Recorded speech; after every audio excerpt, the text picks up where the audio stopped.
ધોરણ 11 ગુજરાતી વિષયના મહત્વના પ્રશ્નો. પ્રશ્ન 1. મંડળીને વધુ આવક કરી આપવા માટે બાપુલાલ શું કરવા માંગતા હતા? જવાબ. મંડળીને વધુ આવક કરી આપવા માટે બાપુલાલ જયશંકરની ભૂમિકાને કેન્દ્રમાં રાખીને જૂના નાટકોને ઝડપથી રંગમંચ ઉપર મૂકવા માંગતા હતા. પ્રશ્ન 2. માથેરાનમાં બાપુલાલ જયશંકર પાસે કઈ ભૂમિકા તૈયાર કરાવતા હતા? જવાબ. માથેરાનમાં બાપુલાલ જયશંકર પાસે વિક્રમચરિત્રની રંભા દૂધવાળીની ભૂમિકા તૈયાર કરાવતા હતા. પ્રશ્ન 3. વિક્રમચરિત્રમાં જયશંકરે કોની ભૂમિકા ભજવી હતી?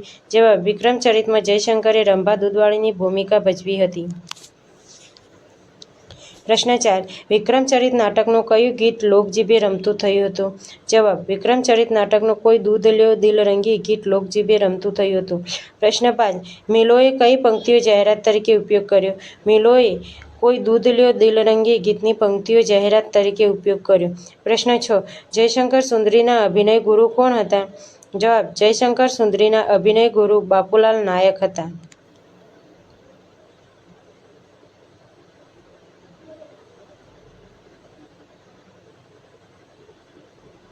પ્રશ્ન 7. જયશંકરને આખી રાતનો ઉજાગરો શાથી થયો હતો? જવાબ. બાપુલાલને સરસ્વતીચંદ્ર નવલકથાનો ચોથો ભાગ વાંચવાનો એટલો રસ પડ્યો કે એને પૂરી વાંચવામાં આખી રાતનો ઉજાગરો થયો. પ્રશ્ન 8. જયશંકરની મંડળીને કોની શી વિનંતી કરી? જવાબ. જયશંકરની મંડળીને ગોવર્ધનરામ ત્રિપાઠીને એમની નવલકથા સરસ્વતીચંદ્રનું નાટ્ય રૂપાંતર કરી આપવાની વિનંતી કરી. પ્રશ્ન 9. અવાંતર પ્રક્રિયાને કારણે જયશંકરને શો લાભ થયો? જવાબ. અવાંતર પ્રક્રિયાને કારણે જયશંકર પોતાનામાં રહેલા નટને સાકાર કરવામાં સફળ થયા. પ્રશ્ન 10. સુંદરીના પાત્રને જીવંત બનાવવા જયશંકરે શું કર્યું હતું? જવાબ. સુંદરીના પાત્રને જીવંત બનાવવા જયશંકરે શેક્સપિયરની ડેસ્ટિમોના અને માલતી માધવની માલતીનો અભ્યાસ કર્યો. પ્રશ્ન 11. જયશંકરે કઈ વાત સગર્વ નોંધ લીધી? જવાબ. હજારો પ્રેક્ષકોએ એમને સુંદરી બનાવી છે એ વાતની જયશંકરે સગર્વ નોંધ લીધી. પ્રશ્ન 12. નાયક નહીં રોકાઈ શકે એમાં તેની કઈ ભાવના રહેલી છે? જવાબ. નાયક નહીં રોકાઈ શકે એમાં તેને મિત્રધર્મ નિભાવવાનો છે. પ્રશ્ન 13. વનમાં ચાંદલિયો ઉગ્યો કાવ્યમાં નાયક રોકાવાની શા માટે ના કહે છે અથવા નાયક નહીં રોકાવા માટે નાયિકાને કયું કારણ આપે છે? જવાબ. વનમાં ચાંદલિયો ઉગ્યો કાવ્યમાં નાયકની સાથેના મિત્રો પણ છે માટે એ રોકાવાની ના પાડે છે.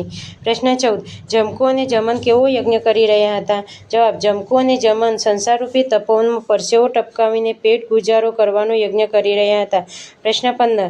બુરાઈના દ્વાર પરથી કૃતિમાં તમને કયું પાત્ર ન ગમ્યું? જવાબ. બુરાઈના દ્વાર પરથી કૃતિમાં અમને ખેસધારી વેપારીનું પાત્ર ન ગમ્યું. પ્રશ્ન 16. વેપારી બાપા એના દીકરાને કઈ શસ્ત્ર ભણાવે છે? જવાબ. કસીને ખરીદવું અને સામાને છત્રીને ચડિયાતા થવું એવું શસ્ત્ર વેપારી બાપ એના દીકરાને ભણાવે છે. પ્રશ્ન 17. સુમનલાલે જમકુને કૌતુકથી પૂછેલા પ્રશ્નોના દરેક જવાબમાં શું દીઠું? જવાબ. સુમનલાલે જમકુને કૌતુકથી પૂછેલા પ્રશ્નોમાં દરેક જવાબમાં સંધ્યાના રંગો જેટલી જ નિખાલસ સલુકાઈ દીઠી. પ્રશ્ન 18. ચોપાસ કોની શાખાએ પસરી રહી છે? જવાબ. ચોપાસ શૈલરાજ પર્વતની શાખાઓ પસરી રહી છે. પ્રશ્ન 19. દિવસના કયા પ્રહરની વાત ચક્રવાક મિથુન કાવ્યના કેન્દ્રમાં છે? જવાબ. ચક્રવાત મિથુન કાવ્યના કેન્દ્રમાં સંધ્યાના મધ્ય પ્રહરની વાત છે. પ્રશ્ન 20. કવિએ વિહગ યુગ્મ શબ્દ કોના માટે પ્રયોજ્યો છે? જવાબ. કવિએ વિહગ યુગ્મ શબ્દ ચક્રવાકી માટે પ્રયોજ્યો છે. પ્રશ્ન 21. ચક્રવાકી ક્યાં છુપાઈ જાય છે? જવાબ. ચક્રવાકી વૃક્ષોની શાખાઓમાં છુપાઈ જાય છે.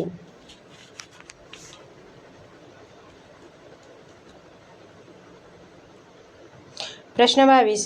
યુગલ સ્નેહબાળ કોનાથી ઉન્મત્ત થાય છે? જવાબ. યુગલ સ્નેહબાળ આભાસોથી ઉન્મત્ત થાય છે. પ્રશ્ન 23. ચક્રવાકીને ક્યાં નથી રહેવું? જવાબ. ચક્રવાકીને પાષાણોમાં નથી રહેવું. પ્રશ્ન 24. ચાલો એવા સ્થળમાં વસે સૂર્ય જ્યાં સદૈવ આ પંક્તિ કોણ બોલે છે? જવાબ. ચાલો એવા સ્થળમાં વસે સૂર્ય જ્યાં સદૈવ આ પંક્તિ ચક્રવાકી બોલે છે.